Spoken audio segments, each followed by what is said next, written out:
On s'intéresse ici aux adultes qui ont connu la maltraitance et à leur couple. Comment ça se passe pour ne pas réitérer ce qu'on a connu dans l'enfance, donc les violences qu'on a connues dans la communication ou dans sa relation avec son partenaire ?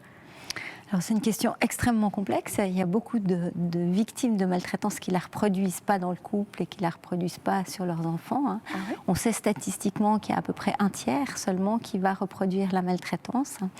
Ce qui est un facteur de résilience, c'est le réseau. C'est-à-dire que plus les enfants ont été isolés, ont qu'un modèle de relations intrafamiliales, plus il y a de risques quand même que la maltraitance se répète. Ouais. Mais beaucoup d'enfants victimes de violences dans leur famille réussissent à se faire des amis, ont des bonnes compétences intellectuelles, sont résilients et vont être tout à fait capables de ne pas le reproduire.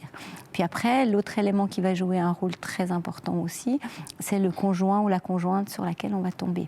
Parce qu'il est évident que si on réussit à construire une relation de confiance avec un conjoint ou une conjointe qui peuvent comprendre les moments où on est réactivé sur ces traumatismes et où peut-être on se met plus facilement en colère, où on va agir des choses qui sont désagréables pour le conjoint mais qu'il est capable de modérer.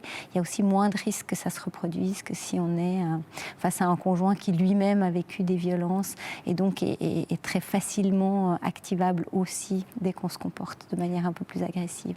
Est-ce qu'on a un petit peu, comme on a connu ça, on a un petit peu ces éléments déclencheurs qui peut être la nervosité ou alors comme ça un élément en fait dans le couple qu'on va vraiment consciemment éviter pour éviter les disputes, pour éviter le crescendo de la violence dans le couple ?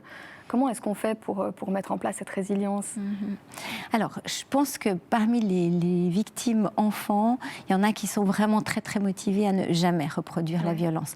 C'est d'ailleurs un des éléments, et c'est intéressant, qui fait que les victimes vont rompre avec leur famille d'origine. C'est pas tellement qu'ils en ont assez de la violence de leurs parents, c'est que tout d'un coup, ils ont l'impression qu'en eux, une violence émerge qui pourrait agir contre leurs parents, donc ils vont s'éloigner. Et ça, c'est des victimes qui vont vraiment tout mettre en œuvre pendant toute leur vie pour jamais entrer dans des schémas de violence, qui vont aussi beaucoup s'appuyer sur leur conjoint pour pas le faire. D'autres vont être moins conscients et vont être ce que j'appellerais, ce qu'on nomme en jargon psychiatrique, plus projectifs, c'est-à-dire qu'ils vont considérer que quand ils vivent des moments où ils deviennent plus agressifs, où ils sont en colère, c'est de la faute à l'autre. Donc ils vont avoir tendance à mettre la faute sur le conjoint ou la conjointe et donc à agir des mécanismes de violence. D'accord. Et puis concernant la sexualité, comment est impactée la sexualité lorsqu'on a connu les violences plus jeunes ?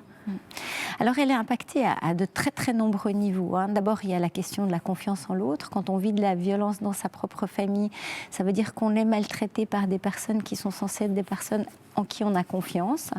Donc il va être très difficile de pouvoir confier son corps à un autre dans le couple.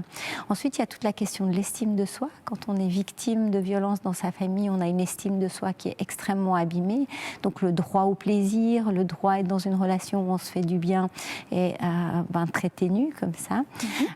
Et puis après, il y a toutes les réactivations traumatiques. C'est-à-dire que le corps garde une mémoire des traumatismes et quand on se caresse, quand on est dans les bras de l'autre, un petit geste, un bruit, une odeur peuvent tout d'un coup réactiver l'angoisse traumatique et faire qu'on ne va pas pouvoir se laisser aller à vivre un moment agréable.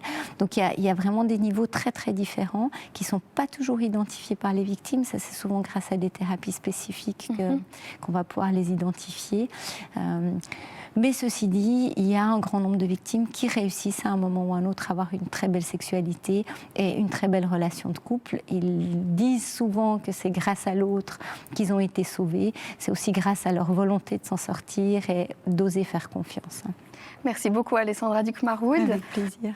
La maltraitance est un sujet vaste dont il est difficile d'aborder tous les aspects en une heure. Néanmoins, on espère vraiment que cette émission vous aura apporté des réponses et puis des pistes aussi. On pose vos questions à nos experts dans la partie réponse à vos questions sur notre site internet laparentale.ch. Vous y trouverez également les adresses des institutions qui vous accompagnent par canton. Quant à moi, je vous retrouve bientôt. Bonne suite de programme et à bientôt.